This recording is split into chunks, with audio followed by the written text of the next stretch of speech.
নীল অপরাজিতা নামে পরিচিত। একটি লতানো উদ্ভিদ এবং গাঢ় নীল রঙের ফুল বলে পরিচিত। এটি দ্রুত বর্ধনশীল একটি লতা গাছ। ফুলের জন্য প্রজাপতির মতো দেখুন, যে কারণে এর ইংরেজি নাম বাটারফ্লাই। নীল ছাড়াও সাদা, বেগুনি বা হালকা গোলাপি রঙের অপরাজিতা ফুল দেখা যায়।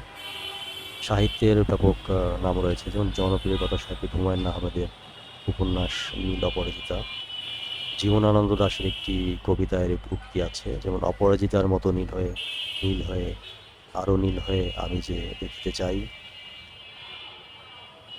দেখুন ফুলটি খুব দেখতে সুন্দর, বাড়ির ছাদে থেকে শুরু করে অন্য জায়গায় সব জায়গায় লাগানো যায়।